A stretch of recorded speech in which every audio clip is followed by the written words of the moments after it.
How long will Oklahoma be without John Mateer, and how does it affect our top 25 then? Alabama, Georgia, the Crimson Tide have won 9 of 10. Does that script flip? And the game of the week, Penn State, Oregon, all of that and more right here on College Football Kickoff.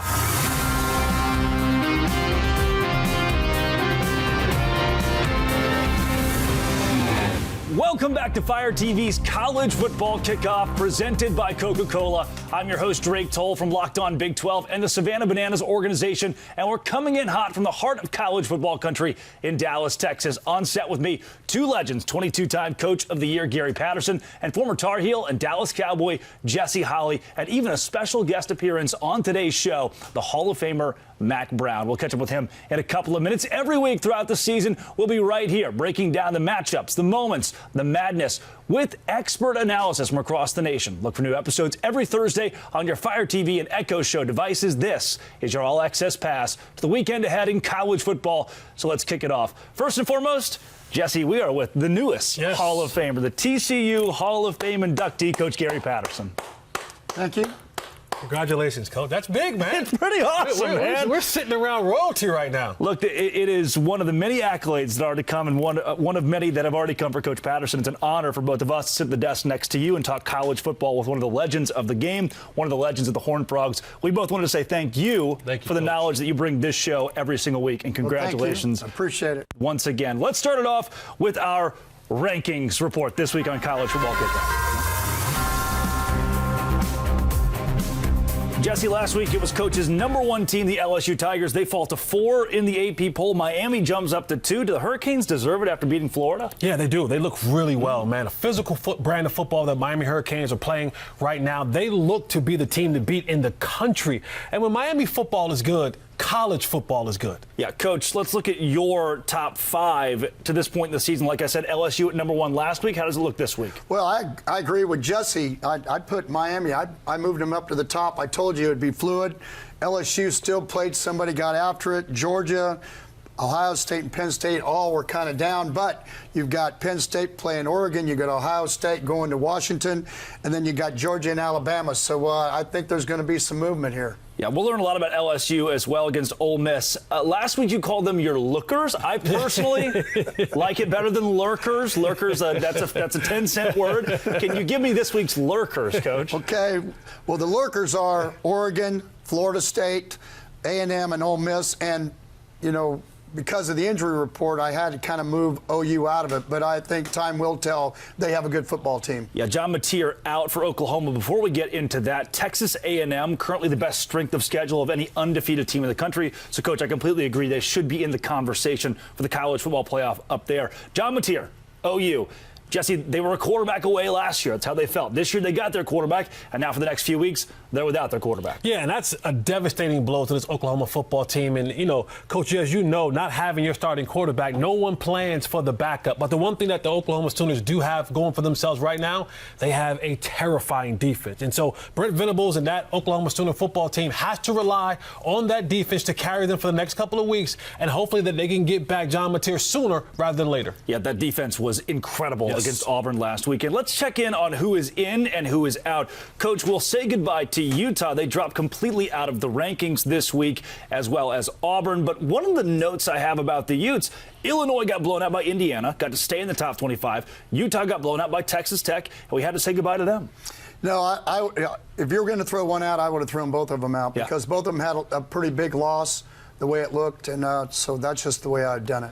Analytically, maybe the best rushing defense in the country from an efficiency standpoint is BYU. They'll be in the rankings this week at 25. I think Josh Hoover is a sleeper for the Heisman Trophy at number 24 with the TCU Horned Frogs. In the rest of that top 25, we see Notre Dame still hanging around there, Jesse, getting their first win this week. Yeah, they did. And Notre Dame, for their purposes, they have a kind of pretty easy schedule going forward. They don't play, one big team later on down the line. But, the schedule makers and the rankers, they look at Notre Dame, and that's a team playing that independent schedule that allows them to stay around in that top 25 so that they can so that when we get to that college football playoffs, they're somewhere in there lurking. Lest we forget, Coach, Vanderbilt's still in the rankings. Jerry Kill, this guy called it week 1. Yeah, Georgia Tech and Vanderbilt are my fan favorites. But yeah, they have Utah State this week. an opportunity for Vanderbilt to go to 5-0, and then they've got Alabama, LSU, and then Missouri. So, I mean, even if you went 1-3, if they get by Utah State this week, you got a chance to be 6-2 at Vandy. I would have to probably say there are a whole lot of people are going to start waking up on this football team. Can he win the big one? He's won a few big ones, but we're still asking that question about James Franklin at Penn State. It's time to move it to Oregon at Penn State for our game of the week. The game of the week on College Football Kickoff presented by Coca-Cola. It's Zach Sako of Locked On Nittany Lions, Spencer McLaughlin of Locked On Ducks. Spencer, we will start with you. It was terrible what you did to those toys in those 4 movies now, I think. Question number 2. For the Oregon Ducks this week going on the road to Penn State from the West Coast to the East Coast. We talk a lot about how that travel can get into the psyche of a college football team. Can the Ducks shake the travel woes? Let's start there. I think they can. You know, Oregon in this spot is going to be asked to prove a lot because we don't really know. This is the first test of the year for Penn State, but I've seen most of this Penn State roster get to a national semifinal and be within a drive of the national championship game last year. I haven't seen this version of the Oregon players do that. So I think for this Ducks team, it's a great test because they've looked really impressive through their first 4 games. I actually think it's better they play on the whiteout rather than big noon. I think going that far across the country and playing at 9 a.m. Pacific time, which is the body clock for these Oregon guys, would be a lot tougher. You saw them be slow out of the gates against Northwestern when they kicked off at 9 o'clock. But certainly the whiteout is the greatest environment in college football and will be a real challenge because it'll be the first time that Oregon will have potentially serious communication problems this year. So it's a big test for Dante Moore, big test for this young Oregon team. But if they play the way they're capable, they will come out on top on Saturday. Zach Sako, Locked On Nittany Lions. People are still asking if James Franklin can win the big one. In my opinion, he's won a lot of big ones to this point. Is there a worry he can't get over some sort of fictitious hump in a big game like this? Well, and that's just it. He's won the games that Penn State is supposed to. They're better than Boise State. They're better than SMU. But when it gets into that territory, hey, it's a toss-up. You're a slight underdog. So I guess Penn State has it going for them when they're a 3.5-point favorite in this game. It's at home. All of the factors line up because you couldn't have a better situation if you're Penn State. You get 2 weeks to prepare for the Oregon Ducks. You get the non-conference schedule. There's that debate, battle tested, rest versus rust. In this situation early in the season, I'm going to side with the rest. You get 2 full weeks to prepare for the Oregon Ducks. All the focus has been there. It's the whiteout. You actually catch Oregon, I think, in a spot where this isn't the best version of the Oregon Ducks. Okay, I think Dante Moore, DeCorian Moore, that core of young talent on offense and defense is only going to get better. So if I'm Penn State, I would rather play them now at home with a bye week, with a non-conference schedule that really didn't push any limits. You couldn't ask for a better setup if you're the Nittany Lions. Spencer, Zach just spit in your face virtually. It seems as though it's saying the Oregon Ducks maybe will be better in a few weeks. Give me a quick synopsis, final score of this game. I think that Sako is actually fair to point out that Oregon might be better later in the season. What I'd encourage him to do is go back and watch the first few games of the year in which the biggest struggle Oregon has had so far is a 34-0 lead against Northwestern, and then the starters got pulled. That's been the closest game Oregon has played so far. Maybe that's to their detriment. Maybe Penn State was playing 3-dimensional chess by keeping it close with FIU into the 4th quarter at home because they're going to be battle-tested in a close game in that spot. There are a lot of factors working in the Nittany Lions' favor in this game, and a lot that are working against Oregon as well. You talk about experience. You talk about the coordinator matchups. You've got Jim Knowles on the other side who really took it to Will Stein and the Oregon offense when he was with Ohio State in the Rose Bowl game. On the road, long trip, Penn State off a bye. I think Oregon can absolutely go out and win this game. They need to do a lot of things really well, and I've been a believer in Penn State all offseason, so I've got the Nittany Lions winning, actually, 34-29 over the Ducks. Zach, he's going to go with the team that you cover. I told him to keep it brief. He failed to do so. Can you try your hand at keeping it brief and giving me a final score? I'm glad that he brought up the Jim Knowles factor, the whiteout environment. It is as vaunted as it is for a reason. I will go 31-27. I think these teams will be able to move the football. I mean, it's an electric offense versus a team that's still trying to find a little more identity on offense. But Penn State's ground game will be the difference alongside having Jim Knowles versus Tom Allen, because that's why Oregon won this first time around in that Big Ten championship. Thank you, Spencer. Thank you, Zach. Best of luck this week to the players on the field. Statute of limitations has run out on my crimes against those toys. Spencer McLaughlin of Locked On Ducks, Zach Seiko of Locked On Nittany Lions. They're the experts bringing you everything you could love about both college football, the Ducks, the Nittany Lions, each and every day.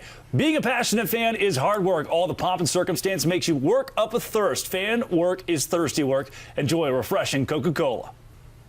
Coach, this is a rematch of last year's Big Ten championship game. Oregon in the Big Ten, still a little odd, but it was a game of offense last season, nearly looking around 1,000 yards total with these two teams combined. Will we see another offensive-led game?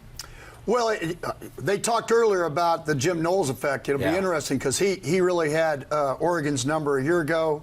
They're going to be physical, but I do believe this. They're both very dynamic when it comes to offense. You got the two running backs for Penn State. You've got the new quarterback and all the weapons really they have at wide receiver and running back. So I think it's going to be an early match for the playoffs. You know, Jesse, I believe Drew Aller is the best quarterback playing in this game, the QB for Penn State. Outside of that, the speed of Oregon has looked so deadly. Granted, against nobody, but still, Oregon looks good. No, they do, and that speed is definitely what they have the factor in, is being able to go out there and have multiple players on each level, you know, quarterback, running backs, receivers. That's one of the things that Oregon always gives you, that level of speed and that versatility and multiplicity in their offense, and Penn State has to be ready to defend that for two halves. Who delivered this week in the Big 12? We're giving it to Texas Tech quarterback Will Hammond. There's no doubt about that. He obviously had the big game coming off the bench to lead the Texas Tech Red Raiders to the big win over the Utah Utes. Absolutely electric performance.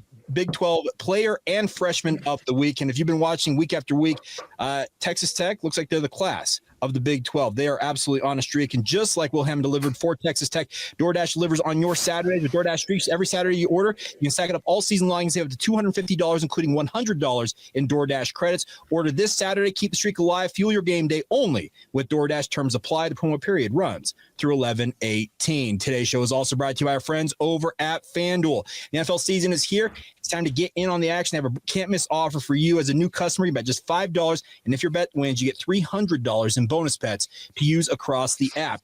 Best right off FanDuel. It fits however you like to bet. Player props, the same game parlay. Whether you like to do live action, you want to do over-unders, no matter how you like to bet, they've got options for you guys to make every game more exciting, whether you're watching your favorite team or just keeping an eye on your fantasy lineup. It's quick, it's easy, and it's the best way to add a little more energy to your Sunday. So you're ready to play? Download the FanDuel app today by visiting FanDuel.com to get started. That's FanDuel.com to place your first $5 bet and cash it in with our friends over at FanDuel. Now, there's one game that we have overlooked to this point and not given the true analysis for quite yet, and that is our can't-miss matchup. Why bury the lead any longer? Let's go to the SEC. It's LSU at Ole Miss. Stephen Willis of Locked On Ole Miss. Stephen, this is a massive matchup, obviously, for both of these teams. But let's first talk Lane Kiffin. He's always got a headline or two out there. This feels like a big week with him. From rumors about his daughter dating a player for LSU to the documentary dropping. I mean, is the off-the-field stuff so normalized for Ole Miss now that it's a non-issue on Saturdays? You know what? Nobody's even noticing. This is just run-of-the-mill the way it goes with Lane Kiffin being your head coach. And so the fan base for Ole Miss is going to be absolutely fine. The thing that I'm concerned about is I'm getting a little bit of Peach Bowl PTSD seeing Coach Patterson over there. Yeah, it's shocking for a lot of our Locked On hosts to see the guy who's toppled their favorite program on multiple occasions. And the goal is for Brian Kelly and LSU to be toppled by Ole Miss if it's in the hands of Lane Kiffin and he calls the shot. Is there a way? I mean, it reminds me vaguely of Ole Miss and Georgia last season. Does it have that same vibe for you? A little bit, but I think this game is a little bit different, and it's going to come down to the movable object versus the resistible force, and LSU's run game versus Ole Miss's run defense. Whichever imposes their will is probably going to have a chance to get the victory on Saturday. The environment's going to be absolutely electric. I know that the Ole Miss fan base and the Ole Miss staff and everybody feels good about it, and they just want to take LSU to Trinidad at this point. So let's go. Stephen, how will this game play out? Are we looking at a 4-quarter battle, or can Ole Miss pull away? It's definitely going to be a 4-quarter battle, in my opinion. If this game popped up, it would be 17-17 in the fourth quarter, and nobody should be surprised by that. They remember the game 2 years ago in 2023 where Jaden Daniels and Ole Miss, they were going up and down the field. I don't think that's going to be this game. LSU's defense is too good. Ole Miss's defense matches up very well with LSU's offense, in my opinion. I think it's going to be a tight game, and you don't want to give LSU short fields. You don't want to turn the ball over a little bit earlier on in the day, but I do think there's a chance you'll see both quarterbacks in this game. Austin Simmons practices a little bit earlier in the week as well, so we'll see what happens. I think Ole Miss wins this game 24-17, and it's a party in Oxford. I love it. Stephen Willis of Locked On Ole Miss. He is the expert 5 days a week, bringing you everything you need to know. Thanks so much, Stephen. Thanks, guys. Jesse, I love it. Trinidad Chambliss didn't know if he'd start a single game this season, coming from Ferris State to Ole Miss. Now he's their guy. Incredible story. Yeah, he steps up when the starting quarterback goes down, and what he gives you is a dynamic quarterback. He can run the ball really well, pass the ball really well, and in all of the Lane Kiffin offenses, it's going to be explosive, and he gives you that dual threat. So Lane Kiffin has a special one in Trinidad. Yeah, in all defenses, they hate it when the quarterback can run, and this guy is pretty special when it comes to that. Coach, here's a question for you.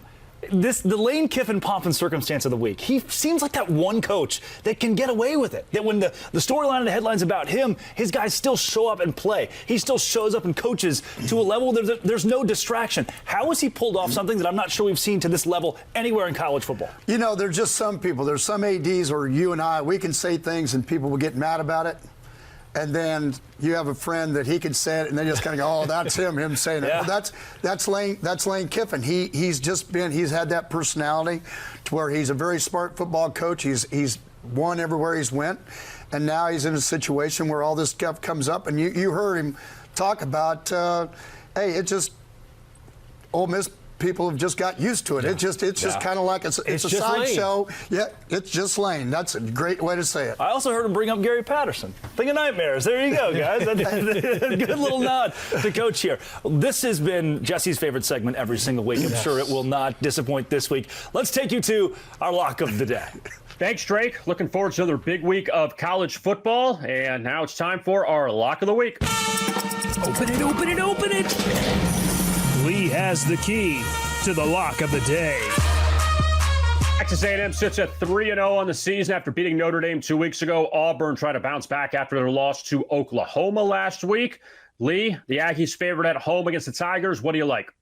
Well, Auburn quarterback Jackson Arnold, he gave it his best effort last week as he went in to face his old team, the Oklahoma Sooners in Norman, but just wasn't quite good enough. He was sacked 10 times and harassed all game long. Now he has to get up back off the deck after that disappointment, go home, and then go on the road again to face Texas A&M before over 100,000 fans. And this Texas A&M team and their pass rush is going to get after him also. They already have 9 sacks on the season. On offense, I love Texas A&M's blitz pickup. Their running backs do a great job there, and they added 2 receivers, Mario Craver from Mississippi State and Casey Concepcion. These 2 guys have combined for 33 catches and almost 700 yards and 7 touchdowns. I think Marcel Reed, he's going to lead an aerial assault here for the Aggies. He might be in the top 3 in Heisman early voting if he gets the job done. Lay the points here in Texas A&M. That's going to be a big-time lock for me on Saturday afternoon. And for more daily picks, subscribe to Locked On Bets. Back to the college football kickoff studio. We'll see you next week, Drake. And thank you, Kevin. Thank you, Lee. For the sake of my kneecaps, I will not mention that last week the guys picked Nebraska over Michigan, but they did. Now, we talked. I'm going to bring it up every week because you were spot on. Your first coach's. You like that, huh? They also picked Texas over Ohio State. Yeah. If we're keeping score. My God, Lee. Coach, you called it week one with your first coach's corner. Jerry Cale and Vanderbilt, a team to watch. They are now in the top 20 in college football. This week, let's welcome in another Hall of Famer. He's a national champion, and everyone knows him and loves him. It's going to be Mack Brown with our own Gary Patterson right here on Coach's Corner.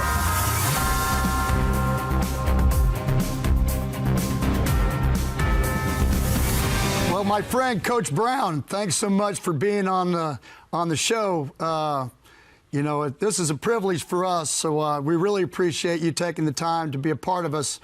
I know you and I had some conversations, and one of the things we wanted to talk in Coach's Corner was about handling players. And you and I heard you talk earlier in the week, last week, about some comments on Arch, and you did tell me a story also, and I'd like you to start out with it, a little bit about having the same situation with Vince Young back when you coached him there at Texas. So could you tell us a little bit about that?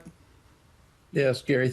Number one, thanks for having me on. I love and appreciate you, and congratulations on going into the TCU Hall of Fame. Very, very deserving, and thank you. You'll be in all the other Hall of Fames before you get through. And all those athletic directors that have openings should be calling you instead of me talking to you right now. So try to get you back on the sideline where you need to. We always, and Gary and I coached a lot alike, but we always wanted our coaches to treat the players like they would want their sons or daughters to be treated. That makes sense. We always sell family. We sell togetherness. So treat them like you want your sons and daughters to be treated. You're going to be hard on them. You're going to be disciplined with them, but you're going to love them and care about them. And when they're down, you got to pick them up. So Vince was a young quarterback for us. He was playing Oklahoma. We fumbled inside the 10 twice. They had a great team with a great defense, had Adrian Peterson. We get beat 12-0. It's one of the few times Texas hadn't scored in a game. I think they had 800 years or something is a long time that I remember. So the next week we're playing Missouri. They're great on defense. Gary Pinkel's the head coach. They're really good. We're playing in Austin, and it's not good to play in Austin after you've lost on the road to Oklahoma or in Dallas. So it's not an exciting crowd. They're kind of restless anyway. And Vince throws a bunch of interceptions in the first half. So he's really struggling. So I take him out. He throws his helmet. He's on the sideline. Things are bad. I walk over, and Chance Mock was a really good quarterback that we had benched earlier in the year for Vince. And Chance had thrown 17 touchdowns and 1 interception, but he couldn't run. And we were young in the offensive line, and you do whatever you need to do to win. So if it's not working, you change it. So I walk over. I grab Vince at 6'6". I covered my mouth, and I said, okay, everybody's watching you. We benched Chance Mock. He handled things great. He's been supportive of you. You need to get back on that sideline and be supportive of Chance and help us win the game. Well, Cedric Benson went off the second half. We end up winning 28-24. So you're through the game. You benched your future star at quarterback. You're not sure where it's going to go. So the next morning I sit down with he and Greg Davis, the offensive coordinator, and we showed him video of him in high school. And we said, what happened to this guy? This was one of the best players in the country that we recruited. And then we showed him great video plays of him from Texas. We said, this guy's unbelievable now. Family, friends, media, everybody are gotten in your head, man. They're saying you're not throwing enough, and they're saying that you've got bad throwing motion, and they're all over you. And it's affecting you. It's got to your mind. We need the guy back that we recruited. And the only stat that a quarterback is remembered for is wins and losses. That's the only thing anybody's ever going to remember. They're not going to know how you threw it, how many times you threw it, and they're not going to care. Did you beat Oklahoma? Did you beat Arkansas? Did you beat TCU? Did you beat Texas Tech? What's your record, man? That's the only thing they're going to think about. So we're playing Texas Tech the next week. Mike Leach is the coach. They've just beaten Nebraska 70-10. They're number 10 in the country. We're going to Lubbock after they've had a week off, and they don't like Texas very much out there. And I told Vince, we're going to let you practice this week. We're going to let you play. But if you don't play better, I've got to bench you. I've got to put Chance in. I can't let you continue to play. You got to play better. Yeah. So he didn't have a great week's practice, Gary. And we're on the field, and Greg Davis and I are watching him in pregame, and he bounced a couple of balls, and we're just saying, man, I don't know. Yeah. And I always wonder why your stomach hurts before a game. You never know how they're going to play. They're not video games. So you don't have any clue how they're going to play. I don't know. And 11 of them play at a time. 10 of them play good and one screws up, they score. So we go into the game. Vince is 11 for 15 passing, 250 yards. He rushed for 250 yards. We win 52-17, and he never lost another game. So you got to pick them up. You got to make them feel good. College quarterbacks right now have so much pressure on them. And we talk about college football 365 days a year, and they only play 12 to 16 games. So they hear it every day. He's a first-round draft choice. He's going to win the Heisman. They haven't played yet. Let them earn it on the field.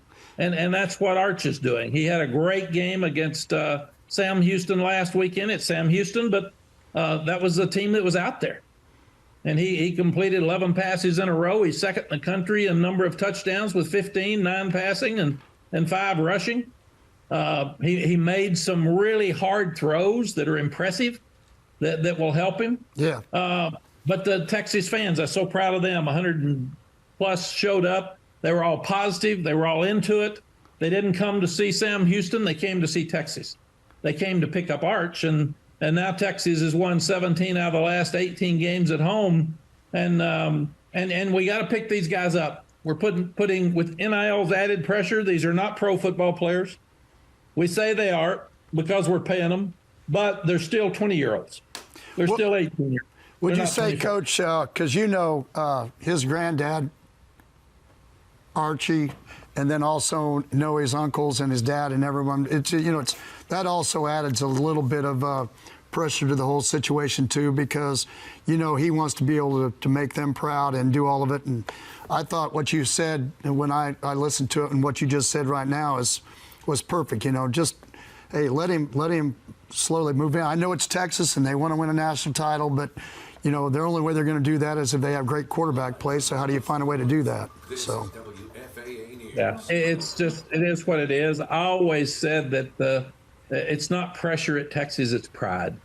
They have so much pride in their team, and the buildup is so high. And you did it at TCU, Gary. I did it at Texas. You win so much, you get these expectations so high. Coach Smith used to call it creating a monster. Yeah.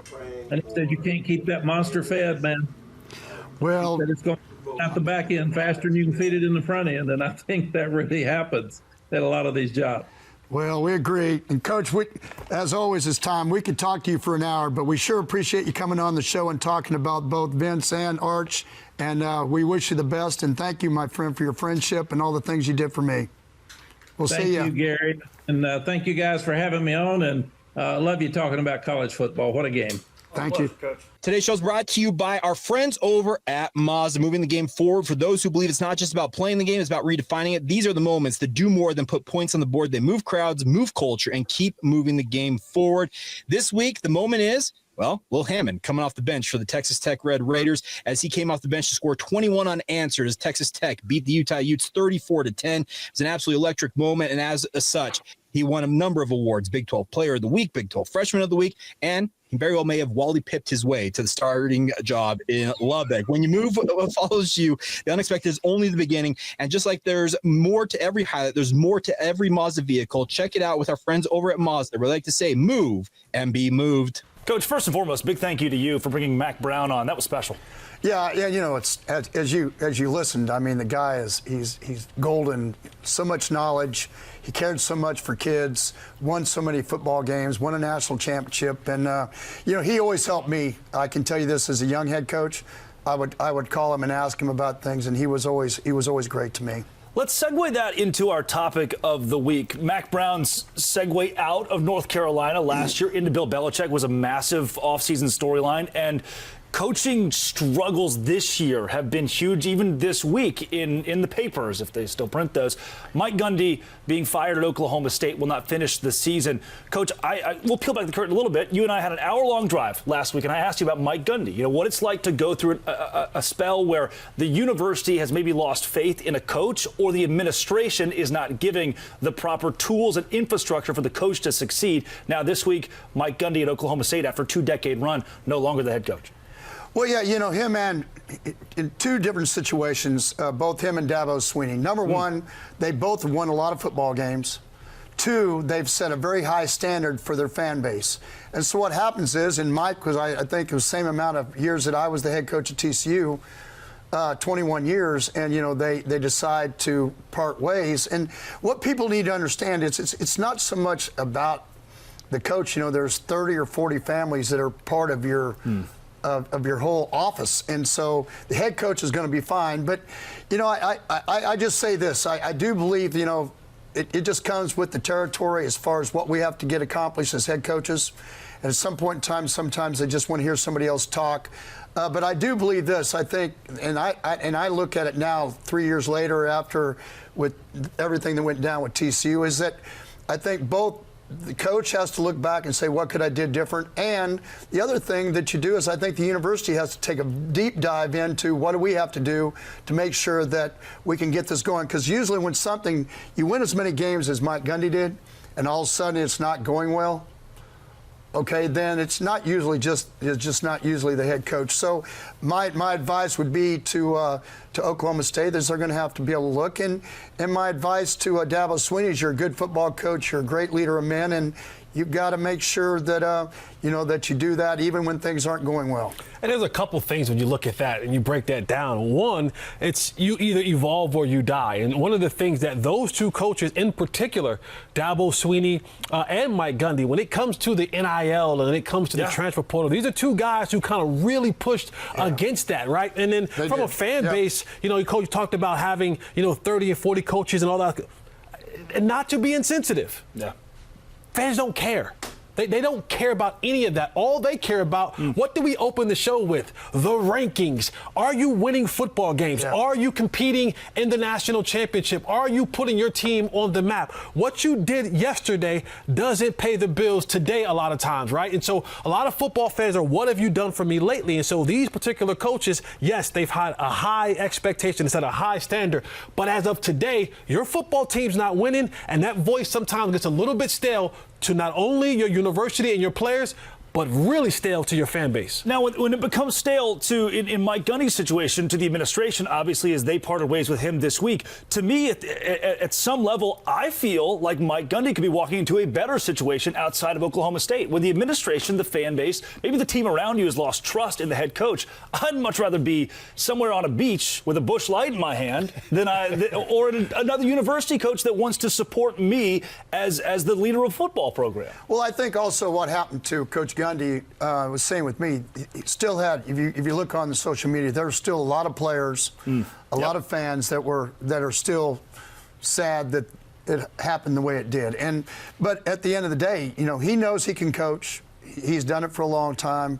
He did it at a place a lot of people say you can't do it. Yep. I think the same thing happened, you know, with Dabo of understanding what he's been able to do at Clemson. And, you know, I just look back and just think about the people that are inside the building. I think that's what, and the players and everything. And same with me, with the going into the Hall of Fame this last week. You get a chance to look them all in the face and say, hey, look, sometimes again, and I said this just a second ago. You know, sometimes it just gets to where they need to have somebody else talk. I mean, just somebody else has got to be able to pick up the slack and get going. You either die the hero or live long enough to see yourself become the villain. We all here at the desk are in full support of Coach Mike Gundy and hope the best for him this offseason into wherever he lands next. I'm a man. I'm 40. Right? They were the top 25 last year. They fired the guy. One of the all-time greatest lunches ever to go down. It was Justin Bieber's ringtone. That's how big I'm a man, I'm 40 was. Got to wonder with that commercial. What are they going to do with that commercial? It's been playing here recently. That's a question that somebody else will figure out. For us, we need to go to our playoff playbook. Oh, Whoa, wait a second. Did you guys know Alabama and Georgia are playing this week? I mean, it's an incredible slate of college football for the fact that we're just now getting to Alabama at Georgia. Coach, 9 of the last 10 have gone home with the Crimson Tide. Does that script flip this year? They're both good. Yeah. It's hard. I mean, I don't know how you ever, when those two get together, I don't know how you pick a winner. It doesn't really matter who is going in as the favorite. It's been a great battle, and a lot of athletes on the field. Yeah, let's go to Luke Robinson of Locked On Bama, because they looked bad that first week, but the last couple of weeks against the Cupcakes, they've at least taken care of business. Alabama is going to beat Georgia this Saturday, and I'm here to tell you why. Hey, everybody, this is Luke Robinson with Locked On Bama. Want to let you know that Alabama will win this game Saturday night. There's several reasons. First of all, Ty Simpson is playing just about as well as any quarterback in the country right now. We saw what Tennessee was able to do against Georgia's secondary, which isn't as good as it has been in the last few years. Also, Alabama's defense is certainly coming on. I think that's going to help a lot. Factor in that Georgia's due for a loss at home. I know that's a little bit superstitious, but it's they've won 33, I think, in a row at home, and it's time somebody beat them. And that somebody will be Alabama this Saturday night behind a great game from Ty Simpson, another good game from Ryan Williams against Georgia, and a surprisingly good game. I'm going to go out on a limb and say Isaiah Horton has a big game in this one, too. Thank you, Luke Robinson. Crazy lighting right there. Rapture's already on the way in the Robinson household. Like they're taking care of their own business this week. Clint Shamblin of Locked On Bulldogs has Georgia winning 24-17. It'll be a fantastic battle. Then there's the classic Big Ten matchup this week. It's a rivalry, Jesse. USC at Illinois. And for Lincoln Riley, he just quietly, at 4-0 and just not, you don't hear much talking about what's going on the West Coast, and Illinois coming off a mollywhopping last week. But Lincoln Riley's got this team playing really well, 4-0, and you're always going to get explosive offense with Lincoln Riley. Well, it's all going to be played after 10 o'clock. Though. Yeah. But no, he is, and he's made some changes, and they've straightened up, and they have been very quiet. I think everybody's just kind of forgotten about him a little bit, and that might be to their advantage. I think nobody's been talking about him, and I think that helps Lincoln Riley. He's a good football coach. He's got a good staff. Notre Dame at Arkansas. Another weird. It's the Lou Holtz Bowl happening in Fayetteville this week. Two teams that have completely missed expectations so far in 2025. We'll go to Tyler Wojciak of Locked On Irish to see if those guys can get it done. Tyler Wojciak here, the host of Locked On Irish, and this Saturday against Arkansas is absolutely a must-win game for Notre Dame. After starting the year 1-2, the Irish have zero margin for error if they want to keep any hope alive for the college football playoff, and every game left on the schedule is essentially an elimination game. But looking beyond the playoff picture, this is about proving culture and toughness, going on the road into a hostile SEC environment against a Razorback team that's desperate to save its season is exactly the kind of moment that can either spark a turnaround or bury you for good. I trust Marcus Freeman and the talent on this roster, and that's why I like the Irish to come out strong, make a statement, and get a big win in Fayetteville. Coach, I think Sam Pittman at Arkansas, and he's mentioned it, is coaching for his job at this point. What kind of pressure do you think Arkansas has going into a game at home like this? They've been saying this about Sam for the last 2 or 3 years. Yeah. So, I mean, it's not somebody, I'll promise you it's not crossing his mind. It's not crossing any of them. They're looking how can we upset them. It's a hard place to play. If you haven't been to an SEC environment very often, it's a hard place to go play. And Fayetteville is definitely, and it would be a game changer and a game saver, I think, for him if he pulls it off. And, if you looked last week, the speed factor, I think, with A&M, with Notre Dame was a big difference. So was it Craver? The wide receiver, I think, and I think you have a big quarterback that's very athletic, and he has some guys to throw to at Arkansas. So I think it's going to be a big ball game. Jesse, Auburn at Texas A&M. Is this the week to do not pick against Lee Sterling? Do not pick against Lee Sterling. Is this the week that Auburn upsets Lee Sterling and gets the win? I don't know. And I don't want to go against my guy Lee, but with Jackson Arnold as the quarterback, like he's one of these guys where you want to put the game on his shoulders. He just hadn't shown you enough from that quarterback position to really win a football game for you. Not a bad quarterback, just not the superstar quarterback. Yeah. They got to get the run game going in Auburn for him to be successful so they can play off the run game and not put so much pressure on Jackson Arnold. Yeah, A&M finally won the big one. They got Mike Elko in there who gave them the big one against Notre Dame. Maybe they can keep that mojo together at home against an Auburn team that I still think is wily despite losing at Oklahoma. Jesse, Ohio State at Washington, another one on my radar. Washington's undefeated, just a couple years removed from the college football playoff, the national championship game. This could turn out to be a sneaky matchup on Saturday. Yeah, it could be, but, Washington, this is their real first test of the season. Like really going up against an opponent like Ohio State and what they can do defensively. I think that always poses a challenge to the opposing team's offense and then on top of that, what they have in their offense, Jalen Sayers and then you have Jeremiah Smith, those two guys going at it towards that Washington football team. It'll be a good matchup, but this is where you get a chance to test your team against an opponent like Ohio State. Well, I think the advantage, and you said it earlier, that Washington has is they've played very well at home. I think that's the way their kids are going to feel and their coaching staff's going to feel is that, this is our one chance to get this done because we're going to have the fans behind us. You're supposed to lose. Washington's supposed to lose. Yeah. So why not go win? The pressure's off. This is the game that it's all gravy if you do lose by 7. Hey, look, there's still plenty in your headlights for the rest of the college football season for the Huskies. That's a lot. I mean, Saturday is loaded. Even Friday night, TCU and Arizona State. Didn't even get to that. There are so many spectacular matchups this week. But that's a wrap for us right here on College Football Kickoff presented by Coca-Cola. But this season is starting to heat up. Next week, all eyes on Miami versus Florida State and a chance for Vandy. That's right, Vandy to make another statement against Alabama. Same time, same set, same unapologetic football energy. And a big thanks to Coach Gary Patterson and Jesse Holly for bringing the heat and to you for riding shotgun with us. Enjoy all the action this weekend. Stay locked in, stay fired up, and we'll see you next Thursday right here on Fire TV.